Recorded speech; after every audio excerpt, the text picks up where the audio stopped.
नमस्कार विद्यार्थी मित्रांनो, आपल्या सगळ्यांचं सायन्स बाय राहुल देशमुख या आपल्या ऑनलाईन प्लॅटफॉर्मवर स्वागत आहे.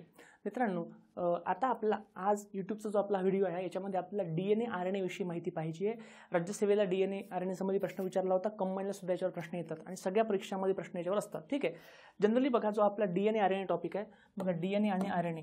ओके, DNA RNAला आपण इंग्लिशमध्ये म्हणणार ॲक्च्युली DNA RNA म्हणजे हा एक शॉर्ट फॉर्म आहे, डिऑक्सी रायबोज न्यूक्लिक ॲसिड आणि रायबोज न्यूक्लिक ॲसिड असा. ठीक आहे. तर आपण समजण्याचा प्रयत्न करू. बघा, सोपं आहे, अवघड अजिबात नाही आहे, सोपं आहे. फक्त कॉन्सेप्च्युअल क्लिअरिटी असेल तर नक्की आपल्याला याचा फायदा होतो. चला बघा, आता बघा DNA आणि RNA. ओके, नेमका हा कॉन्सेप्ट काय हे आपल्याला पाहायचं आहे. DNA RNA आपण बरेचदा शब्द वापरलेला आहे. अलीकडच्या काळामध्ये DNA व्हायरस असलेला मंकी पॉक्स हा जागतिक आणीबाणी जाहीर केलेली आहे, तर त्या अनुषंगाने सुद्धा लेक्चर खूप महत्त्वाचं असणार आहे. ठीक आहे. आता बघा, DNA RNA पाहताना आजच्या लेक्चरमध्ये आपल्याला मेनली फोकस करायचा आहे, ती म्हणजे काय, डिफरन्स बिटवीन DNA आणि RNA. DNA आणि RNA मध्ये काय डिफरन्स आहे हा आपल्याला पाहायचा आहे. बघा, DNA आणि RNA याच्यामध्ये काय फरक आहे आपल्याला पाहायचा आहे. ठीक आहे. ओके, बघा, सुरुवात करताना तुम्हाला मी काही पॉईंट समजावून सांगतो, लक्षात ठेवायचे जे खूप महत्त्वाचे पॉईंट्स आहेत. ठीक आहे. बघ, DNA RNA नेमका DNA कुठे असतो हे आपल्याला पाहायचं आहे. हा एक क्रम मी तयार केला आहे, हा क्रम तुम्ही एकदा पाठ करून घ्या, नंतर आपण PPT वर याचा डिफरन्स पाहण्याचा प्रयत्न करू. ठीक आहे. चला पहा बरं, आता आपण इथे पाहण्याचा प्रयत्न करू DNA आणि RNA. लक्षात ठेवा, DNA आणि RNA जे आहे बघा, यांना आपण म्हणतो केंद्रकीय आम्ले, न्यूक्लिक ॲसिड. याचा अर्थ काय होतो, हे केंद्रकामध्ये असतात, न्यूक्लियसमध्ये असतात, पेशीच्या. ठीक आहे. बघा, मग आपण इथे पाहण्याचा प्रयत्न करू DNA RNA पर्यंत कसं पोहोचायचं. तर बघा, सगळ्यात पहिला महत्त्वाचा मुद्दा लक्षात ठेवा. तर पहा, मग आता आपल्याला पाहायचं आहे DNA RNA नेमकं काय असतं. ठीक आहे. आता बघा, समजा ही आपली पेशी आहे, सेल. मग याला आपण म्हणू सेल. जनरली आपण गोलाकार सेल दाखवतो. बघा, समजा ही आपली पेशी आहे, सेल आहे. ओके, ठीक आहे. इथं पुन्हा बघा, ही आपली सेल आहे. ओके, बघा, सेलच्या आतमध्ये आपल्याला पाहायला मिळतं न्यूक्लियस, केंद्रक. बघा, न्यूक्लियस, बघा, हे न्यूक्लियस समजा आहे. बघा, मग याला म्हणतो आपण केंद्रक, न्यूक्लियस.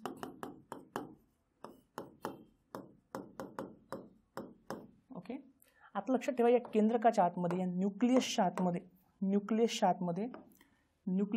आपल्याला अशा प्रकारचा भाग पाहायला मिळतो, धाग्यांचा भाग पाहायला मिळतो आणि एक छोटा लहान भाग पाहायला मिळतो. हा जो छोटा लहान भाग आहे बघा, याला म्हणतो आपण केंद्रकी. काय म्हणतो बघा, केंद्रकी, न्यूक्लिओलस. काय म्हणतो, न्यूक्लिओलस असं म्हणतो, न्यूक्लिओलस. आणि हे जे धागे आहे, या धाग्यांना आपण म्हणतो रंगसूत्रे, क्रोमॅटिन फायबर. ओके, याला आपण म्हणतो बघा क्रोमॅटिन फायबर्स. ओके, ठीक आहे. आता बघा, हे जे क्रोमॅटिन फायबर्स याच्या आतमध्ये आपल्याला पाहायला मिळतात बघा रंगसूत्रे, त्याच्यामध्ये असतात गुणसूत्रे. काय असतात, गुणसूत्रे, क्रोमोझोम्स. याच्यामध्ये असतात क्रोमोझोम्स. ओके, गुणसूत्रांच्या आतमध्ये आपल्याला पाहायला मिळतो DNA किंवा RNA, आणि DNA सोबत आपल्याला पाहायला मिळतं हिस्टोन नावाचं प्रोटीन, हिस्टोन प्रोटीन. ओके, आणि या DNA मध्ये आपल्याला पाहायला मिळतं जनुकी किंवा जीन. ओके, जनुकी किंवा जीन. ठीक आहे. आता लक्षात ठेवा, जास्त डीपमध्ये आपल्याला जायचं नाही आहे, आपल्याला फक्त DNA RNA ची गोष्ट पाहायची आहे. पण DNA किंवा इथे DNA किंवा RNA लक्षात ठेवा. आता सगळ्यात महत्त्वाची गोष्ट, पहिली गोष्ट मला सांगा, DNA RNA कुठे आहेत, तर DNA RNA केंद्रकाच्या आतमध्ये आहेत. ओके, लक्षात ठेवा, DNA RNA केंद्रकाच्या आतमध्ये आहेत आणि म्हणून यांना आपण म्हणतो केंद्रकीय आम्ले. DNA RNA हे केंद्रकीय आम्ले आहेत. ओके, केंद्रकामधला जो ॲसिडिक भाग असतो त्याला DNA म्हणतात. ओके, त्याला आपण म्हणतो न्यूक्लिक ॲसिड असं म्हणतो, न्यूक्लिक ॲसिड. ठीक आहे. मग सगळ्यात पहिला मुद्दा, केंद्रकाच्या आतमध्ये असणारा जो ॲसिडिक भाग आहे तो न्यूक्लिक ॲसिड आहे. आणि न्यूक्लिक ॲसिड 2 टाईपचे असतात, DNA आणि RNA. बघा, असा हा क्रम आहे. जास्त डीपमध्ये जायचं नाही आहे, हे आपण नंतर एका वेगळ्या व्हिडिओमध्ये पाहूयात. सध्या सिंपल भाषेमध्ये DNA RNA काय आहे, तर आपल्याला एक कॉन्सेप्ट कळला बघा. DNA RNA काय आहे, तर बघा, DNA आणि RNA हे काय, तर हे न्यूक्लिक ॲसिड आहेत. काय, हे आहेत बघा केंद्रकीय आम्ले. बघा, हे आहेत केंद्रकीय आम्ले, याला आपण म्हणतो बघा न्यूक्लिक ॲसिड. बघा, हे आहेत न्यूक्लिक ॲसिड्स, बरोबर. आता बघा, आता मग या दोघांमध्ये फरक काय आहे, बघा, न्यूक्लिक ॲसिड दोन्ही पण आहेत. लक्षात ठेवा फरक काय. लक्षात ठेवा एक सगळ्यात महत्त्वाची गोष्ट, रायबोज. DNA म्हणजे काय बघा, DNA म्हणजे डिऑक्सी रायबोज. ॲक्च्युली डिऑक्सी रायबो फक्त शब्द वापरला, रायबो मी लिहितो रायबोज, डिऑक्सी रायबोज न्यूक्लिक ॲसिड असं नाव आहे बघा DNAचं. आणि RNAला म्हणतो आपण बघा रायबोज किंवा रायबो, आपण लिहू रायबोज. ओके, रायबोज न्यूक्लिक ॲसिड असं नाव आहे, लक्षात ठेवा. ओके, ठीक आहे. मला सांगा मग आता, मग DNA मध्ये पण रायबोज शब्द आहे, RNA मध्ये पण रायबोज शब्द आहे, बरोबर. आता लक्षात ठेवा, रायबोज म्हणजे काय? रायबोजचा अर्थ होतो 5 कार्बनची शुगर. बघा, रायबोजचा अर्थ होतो 5 कार्बनची शुगर. ठीक आहे. बघा, मग आपण जर बघितलं रायबोज शुगरचं स्ट्रक्चर, तर ते आहे बघा C5H10O5. सगळ्यांना माहिती आहे ग्लुकोज. ग्लुकोजचं स्ट्रक्चर काय? बघा, ग्लुकोजचं स्ट्रक्चर असतं C6H12O6. तसं रायबोजचं आहे C5H10O5. ठीक आहे. मला सांगा, मग यामध्ये पण रायबोज शब्द आहे, स्ट्रक्चर सेमच पाहिजे C5H10.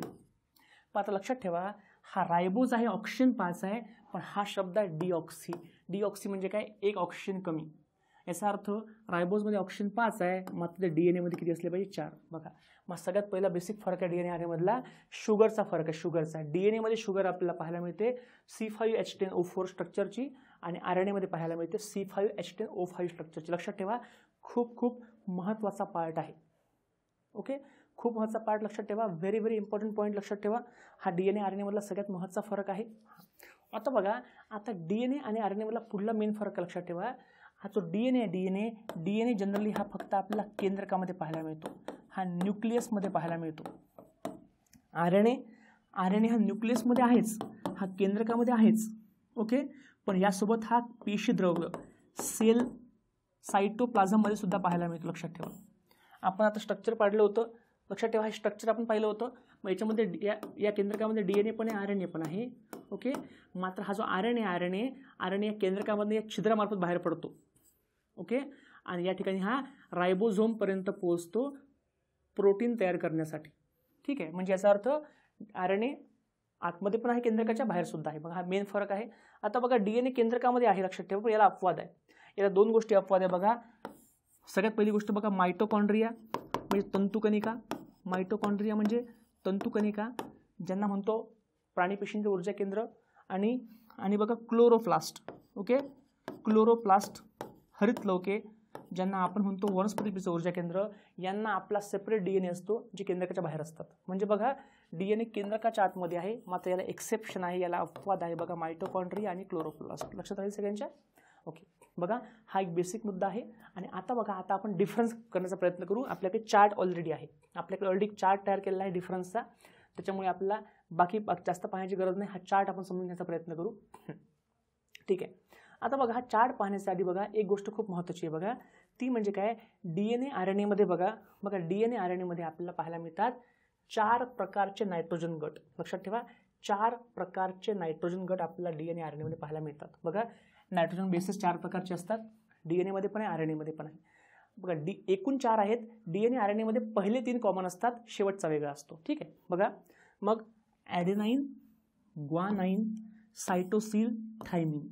ॲडेनाइन, ग्वानाइन, सायटोसिल, थायमिन हे 4 नायट्रोजन गट आपल्याला DNA मध्ये पाहायला मिळतात. RNA मध्ये पहिले 3 सेम असतात, मात्र जो चौथा थायमिन आहे त्याऐवजी असतो बघा युरासिल नावाचा गट. युरासिल सगळ्यांना क्लिअर आहे? बघा, खूप महत्त्वाची गोष्ट आहे. ठीक आहे.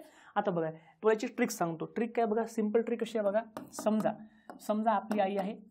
ओके, आपल्या आईची पाठ दुखत आहे, आपल्या आईची पाठ दुखते, बरोबर, एक्झाम्पल. ठीक आहे. मग आपण काय म्हणायचं आईला? आई. आपण काय म्हणायचं? आई. आपण असं म्हणायचं बघा, आपण म्हणायचं अगं आई. काय म्हणायचं बघा? अगं आई, अगं आई, आपण तुझ्या डीएनएचा सिटी स्कॅन करू, असं म्हणायचं. काय म्हणायचं?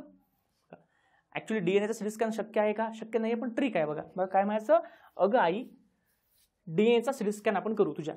ठीक आहे. बघा, मातेच्यात आपण शब्द लक्षात घेऊयात. बघा, अगं आईचा DNA म्हणजे DNA संबंधी गोष्ट आहे. ओके, अगं वरनं बघा, अगं म्हणजे ग. ओके, आणि सिटी स्कॅन वरनं CT, फक्त C आणि T, सिटी स्कॅनचं CT. बघा, एवढं वाक्य होतं, त्यातलं फक्त मी अगं शब्द उचलला, DNA शब्द उचलला आणि CT शब्द उचलला. लक्षात ठेवा, DNA मध्ये आपल्याला पाहायला मिळते अ वर्ण A, G वर्ण, ग वर्ण G, C वर्ण C आणि T वर्ण T. ओके, म्हणजे AGCT, AGCT. ॲडेनाइन बघा, ॲडेनाइन, ग्वानाइन, सायटोसिन आणि थायमिन. अशा प्रकारचे 4 नायट्रोजन गट आपल्याला DNA मध्ये पाहायला मिळतात. सगळ्यांना क्लिअर आहे? फक्त चौथा कुठला आहे? युरासिल, जो फक्त RNA मध्ये असतो. बघा सगळ्यांना क्लिअर आहे? पण एकदम सिंपल फरक आहे, एकदम सिंपल फरक आहे. आता आपण काय करू, थोडासा मोठा फरक पाहू. बघा हा आपल्याकडे चार्ट आहे. हा चार्टचा फरक ॲक्च्युली एक्झाममध्ये खूपदा येतो, तर हा आपण इथे पाहण्याचा प्रयत्न करू. ठीक आहे, चला बघा. DNA RNA, DNAला आपण म्हणतो, DNAला आपण काय म्हणतो बघा, डिऑक्सी रायबोज न्यूक्लिक ॲसिड. RNAला म्हणतो रायबोज न्यूक्लिक ॲसिड. ओके, मला सांगा रायबोज म्हणजे किती कार्बन? 5 कार्बन. बघा मग DNA मध्ये पण 5 कार्बन, RNA मध्ये पण 5 कार्बन. 5 कार्बन आहे, याला म्हणतो आपण पेंटोज शुगर, पेंटोज शर्करा. बघा पेंटोज शर्करा असं म्हणतो. ठीक आहे, मला सांगा मग DNA RNA मध्ये फरक काय? बघा लक्षात ठेवा, DNA RNA दोघांमध्ये पण कार्बन 5 असणारी शुगर आहे, मात्र DNA मध्ये एक ऑक्सिजन कमी आहे RNA पेक्षा. बघा मग DNA मध्ये काय असेल सूत्र? C5H10O4 हे सूत्र आहे शुगरचं, मात्र RNA मध्ये बघा C5H10O5. ठीक आहे, हा पहिला फरक सगळ्यांना कळलेला आहे. दुसरा मेन फरक लक्षात ठेवा. बघा DNA शब्दावरनं डी शब्द आहे, डी वरनं 2, डबल शब्द लक्षात, डबल लक्षात ठेवायचं. DNAचं स्ट्रक्चर आपलं असं डबल 2 धाग्यांचं पाहायला मिळते. DNA आपला असा एका ते घुसलेला पाहायला मिळतो 2 धाग्यांचा, लक्षात ठेवा. मात्र RNA आपला सिंगल धाग्याचाच पाहायला मिळतो. बघा हा पुढला फरक आहे. DNA is double standard, RNA is single standard. हा पुढला फरक लक्षात ठेवा, एकदम सोपा फरक आहे. नंतर बघा DNA मध्ये आपल्याला पाहायला मिळतं ॲडेनाइन, ग्वानाइन, सायटोसिल, थायमिन नावाचे नायट्रोजन गट. आपण ट्रिक बघितली DNAचा, सिटी स्कॅन DNAचा. DNA अगस सिटी म्हणजे adenine, guanine, cytosine, thymine. RNA मध्ये ॲडेनाइन, ग्वानाइन, सायटोसिल सेमच आहे, फक्त युरासिल हा वेगळा चौथा आपल्याला पाहायला मिळतो. ठीक आहे, ओके, लक्षात राहील सगळ्यांच्या. आणि बघा सगळ्यात महत्त्वाची गोष्ट बघा, मग आपण बघा फर्स्ट, सेकंड आणि थर्ड हे फरक आपल्याला खूपदा परीक्षेमध्ये येतात. ओके, म्हणून मी हे घेतलंय. आणि चौथा फरक बघा, जो खूप महत्त्वाचा फरक आहे बघा, तो म्हणजे काय? उत्परिवर्तन. तर DNAचं उत्परिवर्तन होऊ शकते, ओके, पण थोडं स्लो होते. मात्र RNAचं म्युटेशन परिवर्तन होऊ शकते, ते खूप फास्ट होऊ शकते. ओके, म्हणून लक्षात ठेवायचं RNA व्हायरस जे असतात त्यांच्यावर लस यायला वेळ लागते. ठीक आहे, सगळ्यांना क्लिअर आहे? बघा हा फरक आहे. आणि आपण अजून एक फरक यात ॲड करू. बघा तो फरक म्हणजे काय? तो फरक म्हणजे DNA पासनं दुसरा DNA तयार होऊ शकतो. ओके, मात्र RNA पासनं दुसरा RNA तयार होऊ शकत नाही, लक्षात ठेवा. मग DNA पासनं DNA बनणे याला म्हणतो DNA रेप्लिकेशन. DNA रेप्लिकेट होऊ शकतो, DNA पुनर्निर्मिती करू शकतो, लक्षात ठेवा. मात्र RNA रेप्लिकेशन किंवा पुनर्निर्मिती करू शकत नाही. बघा अशा प्रकारचे 4 डिफरन्स लक्षात ठेवायचे नेहमीसाठी. ओके, बघा खूप IMP पॉईंट आहे, महत्त्वाचा पॉईंट लक्षात ठेवा, व्हेरी व्हेरी इम्पॉर्टंट पॉईंट. ठीक आहे, आय होप सगळ्यांना एवढा पाठ समजला असेल. आणि आता लक्षात ठेवा सगळ्यात महत्त्वाची गोष्ट म्हणजे काय? ती गोष्ट म्हणजे काय? DNA आणि RNA कशापासून बनतो, DNA RNA हा कोणत्या गटापासून बनतो. तर हा पाठ एकदा पाहून घेऊ आपण, म्हणजे आपला पूर्णच गोष्ट आपली कव्हर होऊन जाईल. तर बघा DNA ज्या घटकापासून बनतो त्या घटकाला आपण म्हणतो न्यूक्लियोटाइड, लक्षात ठेवा. DNA न्यूक्लियोटाइडपासून बनतात आणि न्यूक्लियोटाइड हे 3 घटकापासून बनतात, शर्करा, फॉस्फेट ग्रुप आणि नायट्रोजन बेस. बघा शुगर, फॉस्फेट ग्रुप आणि नायट्रोजन बेस. तर आपण एक गोष्ट लक्षात ठेवली आहे, शुगर. ओके, शुगर ही गोष्ट आपण ऑलरेडी पाहिलेली आहे, पेंटोज शुगर असते, C5, कार्बन 5 याच्यामध्ये पाहायला मिळते. DNA आणि RNA दोघांमध्ये पण स्ट्रक्चर सेमच असतं, फक्त जो फरक आहे तो आपण ऑलरेडी पाहिलेला आहे. ठीक आहे, फॉस्फेट ग्रुप जो असतो त्याच्यामध्ये असते फॉस्फरिक ॲसिड, जे बनलं असतं H3PO4 पासून. ओके, आणि लक्षात ठेवा सगळ्यात महत्त्वाची गोष्ट ती म्हणजे काय? बघा nitrogen base, ॲडेनाइन, guanine, cytosine, thiamine हे 4 DNA मध्ये असतात. आणि RNA मध्ये ॲडेनाइन, ग्वानाइन, सायटोसिन आणि युरासिल नावाचा गट आपल्याला पाहायला मिळतो. ओके, आय होप सगळ्यांना एवढा पाठ समजला असेल. ठीक आहे, आता बघा, आता याच्यात फक्त एक पॉईंट लक्षात ठेवा जो खूप महत्त्वाचा आहे, एक्झाम पॉईंट ऑफ व्ह्यू खूप महत्त्वाचा आहे. बघा तो म्हणजे काय? आपण आत्ताच पाहिलं न्यूक्लियोटाइड. ओके, पण न्यूक्लियोटाइड बघा कशापासून बनतात? शुगर, फॉस्फेट ग्रुप आणि नायट्रोजन बेसपासून बनतात. बघा अजून एक कॉन्सेप्ट बघा, तो म्हणजे न्यूक्लियोसाइड. लक्षात ठेवा या न्यूक्लियोटाइडमधनं जेव्हा फॉस्फेट ग्रुप कमी होतो काय उरणार? शुगर आणि नायट्रोजन बेस उरणार. तर शुगर आणि नायट्रोजन बेस या दोघांपासून जे बनते त्याला म्हणतो आपण न्यूक्लियोसाइड. बघा मग तुम्ही या यूट्यूब लेक्चरमध्ये तुम्ही 3-4 कॉन्सेप्ट शिकले, ते फक्त आता आपलं अप्लाय करायचे काही 1-2 प्रश्न आपण आयोगाचे बघूयात. तुमचे PYQ पण याच्यामध्ये काही कव्हर होतील. ठीक आहे. ओके, मुद्दाम मी एक खूप सिंपल टॉपिक ठेवण्याचा प्रयत्न केला आहे. ओके, जास्त अवघड मी सध्या करत नाही आहे. चला बघा, राज्यसेवा मेन्सचा एक प्रश्न आहे बघा, जो प्रिलिम्सला सुद्धा महत्त्वाचा आहे बघा, की खालीलपैकी कोणता नायट्रोजन बेस हा RNA मध्ये नसून फक्त DNA मध्ये असतो. ओके, RNA मध्ये नाही आहे, कोणामध्ये DNA मध्ये. आपण ट्रिक बघितली, अग आई सिटी स्कॅन कर. Okay, adenine, guanine, cytosine, thymine. Okay, लक्षात ठेवा, थायमिन हा जो गट आहे तो फक्त DNA मध्ये असतो, RNA मध्ये पाहायला मिळत नाही. लक्षात ठेवा. ओके, RNA मध्ये कुठला असतो? तो असतो युरासिल. ठीक आहे, सोपा प्रश्न होता. प्रश्न खूप सोपा होता, लक्षात ठेवा. प्रश्न खूप सोपा होता.